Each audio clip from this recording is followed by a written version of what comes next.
নমস্কার, আমি দেবব্রত সরকার, জলবায়ু টাওয়ার্স, নিউ টাউন, কলকাতা থেকে। জোড়াসাঁকো বিশ্ব সাহিত্য সভা আয়োজিত মেঘ, বৃষ্টি, নদী, পাহাড় ও বিপ্লব পর্বে আমন্ত্রিত।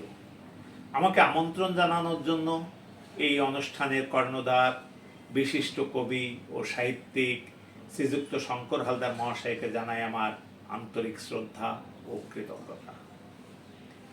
এই পর্বে আমি কবি সুনীল গঙ্গোপাধ্যায়ের লেখা কবিতা পাহাড় চূড়ায় আপনাদের শোনাচ্ছি।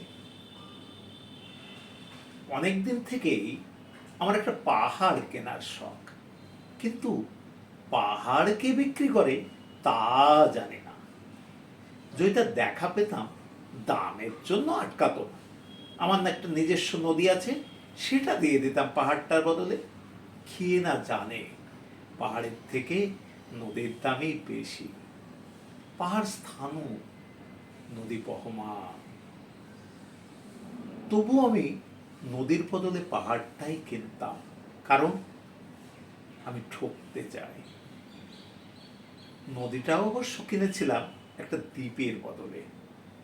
ছেলেবেলায় আমার বেশ ছোট্টখাট্ট ছিমছাম একটা দ্বীপ ছিল, সেখানে অসংখ্য প্রজাপতি।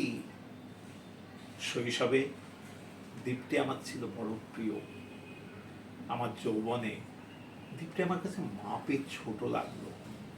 প্রবহমান ছিপছিপে তন্নি নদীটি বেশ পছন্দ হলো আমার।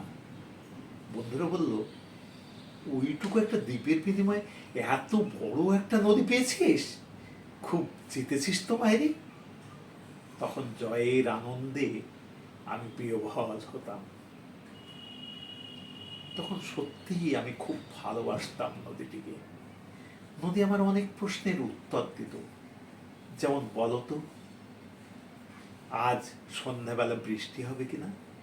সে বলতো, আজ দক্ষিণ গরম হাওয়া, শুধু একটা ছোট্ট দ্বীপে বৃষ্টি। সে কি প্রবল বৃষ্টি, যেন একটা উৎসব। আমি সেই দ্বীপে আর যেতে পারি না। সে জানতো, সবাই জানে, শৈশবে আর ফেরা যায় না। এখন আমি একটা পাহাড় কিনতে চাই। সেই পাহাড়ের পায়ের কাছে থাকবে গহন অরণ্য। আমি সেই অরণ্য পার হয়ে যাব, তারপর শুধু রুক্ষ কঠিন পাহাড়। একেবারে চূড়ায়, মাথার খুব কাছে আকাশ, নিচে বিপুলা পৃথিবী, চরাচরে তীব্র নির্জনতা। আমার কণ্ঠস্বর সেখানে কেউ শুনতে পাবে না। আমি ঈশ্বর মানি না তিনি আমার মাথার কাছে ঝুঁকে দাঁড়াবেন।